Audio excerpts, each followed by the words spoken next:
네, 그런데 몇 년 뒤에 이런 부분이 문제가 되는 경우에는 굉장히 큰 금액의 손실이 발생될 수도 있습니다. 네, 안녕하세요. 상상텍스 전재현 세무사입니다. 오늘은 사업을 시작해야지 라고 생각하셨는데 어떤 것부터 시작해야 될까 막막하신 분들 위해서 기본적으로 사업을 시작하실 때 꼭 알아야 할 8가지 정도에 대해서 설명드리려고 합니다. 네, 첫 번째, 사업자 등록을 하기 전에 사용한 비용들도 경비로 인정받을 수 있습니다. 우리가 사업을 시작하게 되면 사업자 등록 이전에 여러가지 비용들이 지출됩니다. 예를 들어 노트북을 구매한다거나 로고를 제작하는데 비용을 사용하거나 이런 사업을 위한 준비 단계에서 지출되는 금액들에 대해서 경비로도 인정을 해주고 부가가치세 매입세액 공제도 받을 수 있습니다. 다만 굉장히 중요한 부분 중에 하나는 우리가 사업과 관련된 지출을 한 그 기간이 속하는 과세기간의 종료일부터 20일 이내에 사업자 등록을 해야만 이 부분이 가능하다라는 건데요. 예를 들어 7월 달에 사업 준비를 시작했다라고 하면 해당 과세기간 2025년 2기라고 저희는 부르는데 12월 31일이 종료된 시점부터 20일 이내에는 사업자 등록을 꼭 진행하셔야 이 부분에 대해서 인정받을 수 있다 라는 내용입니다. 네, 그렇기 때문에 이미 지출하신 부분들이 있다라고 하면 기간을 넘어가지 않도록 사업자 등록을 꼭 진행해 주시는 것이 중요합니다. 네, 두 번째, 업종을 등록할 때는 앞으로 진행할 업종까지도 함께 등록을 해줘야 된다. 그리고 어떤 업종으로 등록하느냐가 굉장히 중요하다라는 부분입니다. 우리가 사업자 등록을 진행하러 세무서에 방문하면 어떤 사업을 진행할지에 대한 내용을 담당해 주시는 민원실 직원분께 말씀드리고 업종 코드를 추천해 주시면 그걸로 그냥 진행하는 경우가 많이 있는데요. 그렇게 진행됐을 때에는 해당 업종 코드가 내가 실제로 진행하는 사업 내용과 좀 다를 수도 있고 이 부분이 내가 감면을 받을 수 있음에도 감면을 받지 못하는 코드로 등록되거나 이런 경우들도 있습니다. 그렇기 때문에 굉장히 중요한 부분이라고 할 수 있고요. 또 한 가지는 내가 제조업도 운영할 거고 추후에 통신 판매업도 진행을 할 거다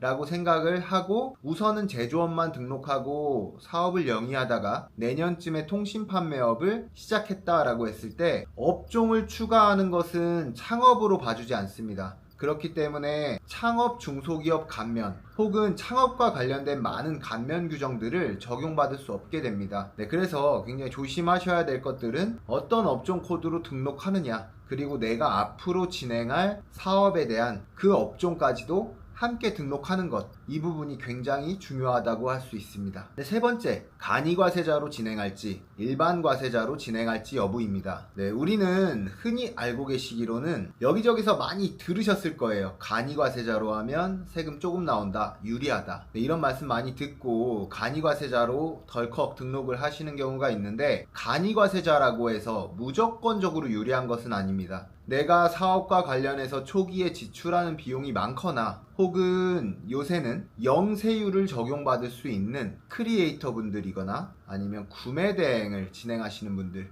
이런 분들 같은 경우에는 부가가치세가 환급을 받을 수 있는 경우가 많습니다. 네, 근데 간이과세자로 등록해 버리시면 부가가치세 환급이라는 개념이 존재하지 않습니다. 네, 때문에 간이과세자로 등록한 경우에 굉장히 불리할 수도 있겠죠. 네, 그리고 또 한 가지는 만약에 간이과세자로 진행하시면 세금 계산서 발행을 할 수 없습니다. 네, 그래서 B2B 업종을 운영하시는 경우에는 상대방이 세금 계산서를 요구하는데도 발행해 줄 수가 없는 그런 문제점들이 생깁니다. 네, 때문에 간이과세자라고 무조건적으로 유리한 것이 아니라 우리 업종 그리고 내가 어느 정도의 사업상 지출이나 매입이 있는지 내가 환급을 받을 수 있는 사업자인지 이런 부분들을 종합적으로 고려해서 간이과세자인지 일반과세자인지를 결정하셔야 된다라는 중요한 내용입니다. 네 번째, 사업장 주소지와 관련된 내용입니다. 네, 사업장 주소지를 어디로 정할지에 따라서 추후에 우리가 세금을 얼마나 낼지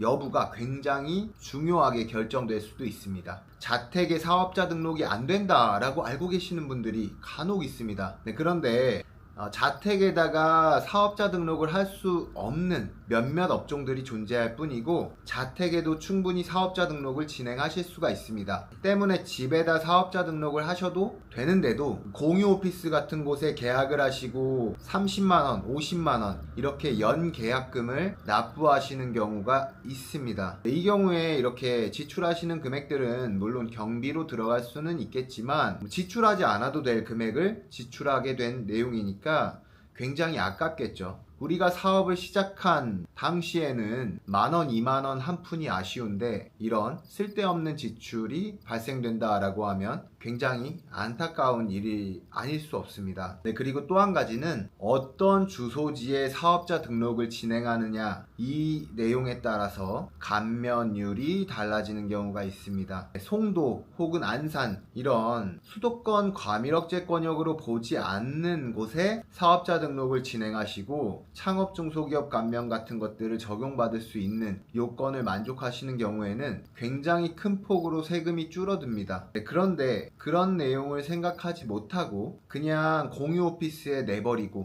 혹은 나랑 연관도 없는 부모님 주소지에 사업자를 내버리고 이런 경우들 생각보다 굉장히 많습니다. 그렇기 때문에 사업장 주소지를 어디에 둘지 여부는 굉장히 중요하게 고민하셔야 되는 포인트라고 할 수 있습니다. 그리고 또 한 가지는 통신 판매업 같은 경우에 사업자 등록에 대한 내용이 인터넷으로 게재되게 되는데 이때 내 집 주소로 정해놓은 사업자 주소지라고 하면 범죄나 이런 부분에 대해서도 굉장히 취약해질 수 있기 때문에 사업장 주소지를 어디로 둘지는 중요하게 고민하셔야 되는 부분입니다. 네, 다섯 번째, 사업용 계좌 등록과 사업용 카드 등록, 현금 영수증 가맹사업자 등록 부분입니다. 네, 우리가 사업을 시작하면 사업용으로 사용하게 되는 계좌 혹은 카드 같은 것들이 생기는데요. 이 계좌나 카드는 신규로 발행하지 않는다라고 하더라도 기존에 사용하던 계좌나 카드를 홈택스에 등록하실 수 있습니다. 근데 간혹 등록을 하지 않으시는 경우에 이 등록에 대한 의무사항을 진행하지 않은 부분 때문에 감면 같은 것들이 배제되는 경우가 있습니다. 10만원 감면이 배제되는 내용이야 아쉬워하고 그냥 넘어갈 수도 있는데 수천만원을 감면받을 수 있는 경우에도 이런 의무사항들을 진행하지 않아서 감면 자체가 적용되지 않는 매우 안타까운 사례들이 존재합니다. 때문에 사업자 등록을 진행하셨으면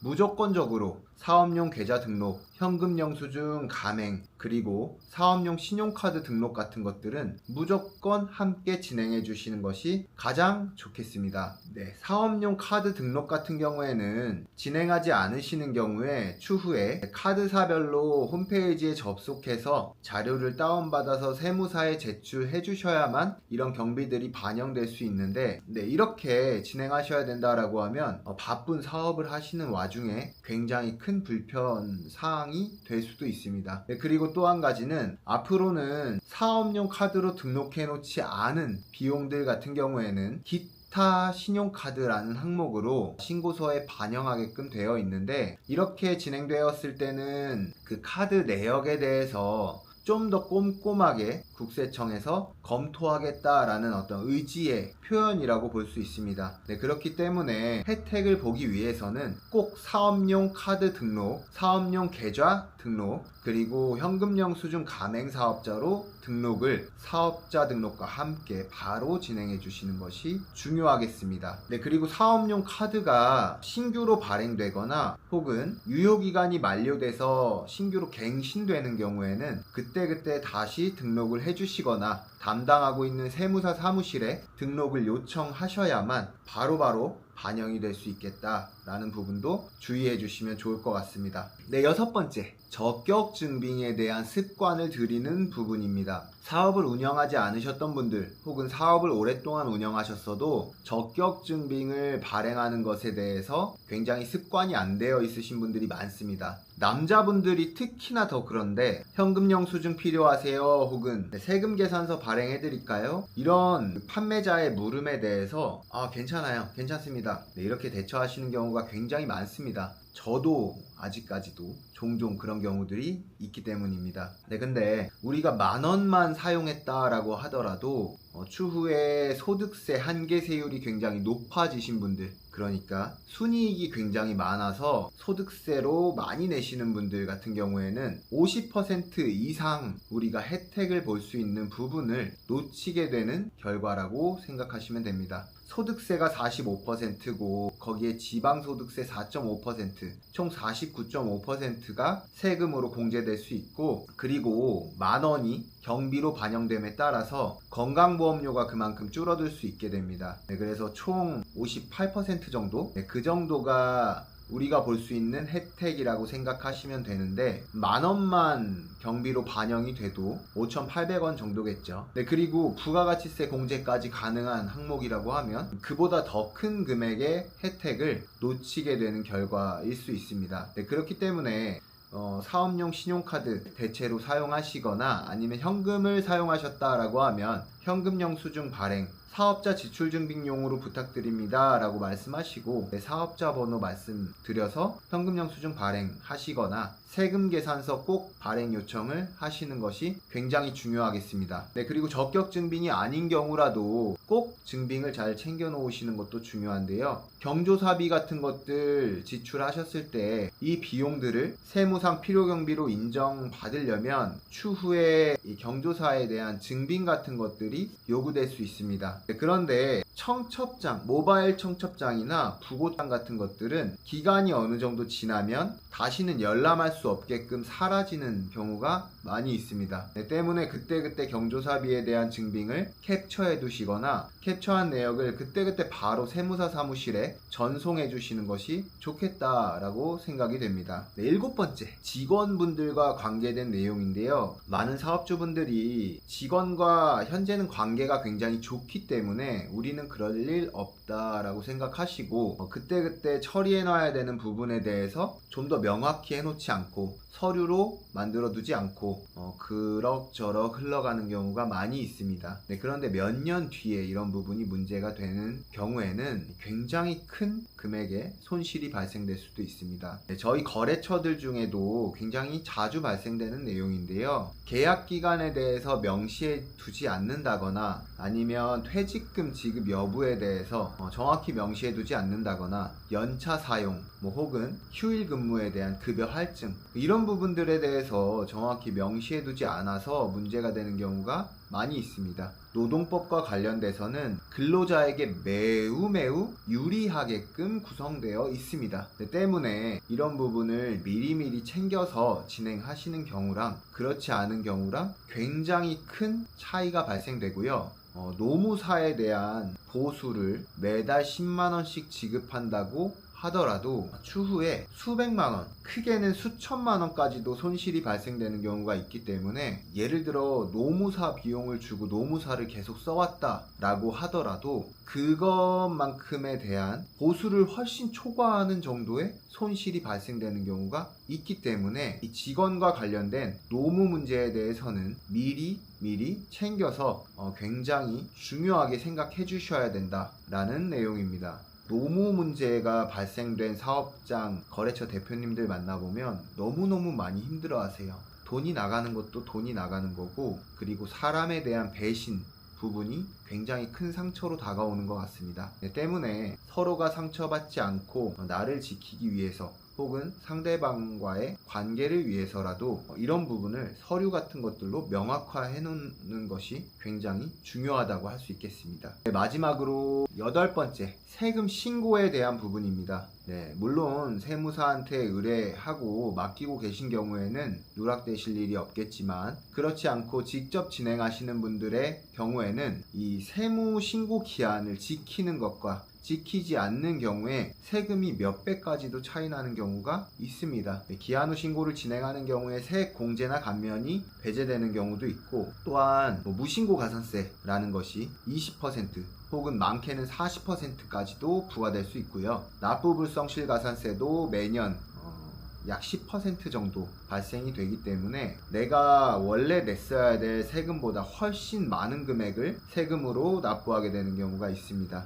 때문에 우리가 1월달, 5월달, 7월달 1, 5, 7 기억을 해주시면 좋을 것 같습니다. 1월, 7월에는 부가세 신고, 5월 달에는 종합소득세 신고. 사업을 하시다 보면 굉장히 바쁘기 때문에 이 세금에 대한 부분을 챙기기 어려운 경우도 많이 있습니다. 내일 해야지 라고 미루다가 정작 이 중요한 것을 놓치게 되는 경우가 있는데요. 세금 신고 기한을 놓치는 것은 굉장히 큰 손실로 다가올 수 있으니 꼭 기억하셔서 챙기셔야 됩니다. 세무 기장료 10만원 나가는 것 아깝게 생각하시는 경우 있는데 수백만원 손실이 생길 수도 있어요. 네, 그렇기 때문에 애초부터 내가 좀 깜빡깜빡하고 잘 못 챙기는 성격이라고 하시면 처음부터 맡기시는 것도 굉장히 좋다고 생각이 됩니다. 사업주 본인이 이 내용을 잘 아는 것도 굉장히 중요하겠지만 저 같은 경우에도 내가 잘할 수 있는 것에 좀 더 집중하고 잘 못하는 것들은 전문가에게 의뢰한다 라는 생각으로 사업을 진행하고 있습니다. 때문에 법무사님들과 관련된 업무 혹은 변리사님들과 관련된 업무, 감정평가사님, 제가 전문으로 하지 않는 분야들은 약간의 비용이 발생된다고 하더라도 전문가에게 맡기는 것이 좀 더 효율적으로 사업을 운영하는 방식인 것 같습니다. 오늘 알려드린 이 8가지 정도를 꼭 기억하신다라고 하면 사업을 처음 시작하시는 분들께 굉장히 큰 도움이 될 거라고 확신합니다. 네, 오늘 영상이 도움되셨다면 구독과 좋아요 눌러주시면 감사하겠고요. 저는 다음 시간에 좀 더 좋은 컨텐츠로 찾아오도록 하겠습니다. 전재현 세무사였습니다. 감사합니다.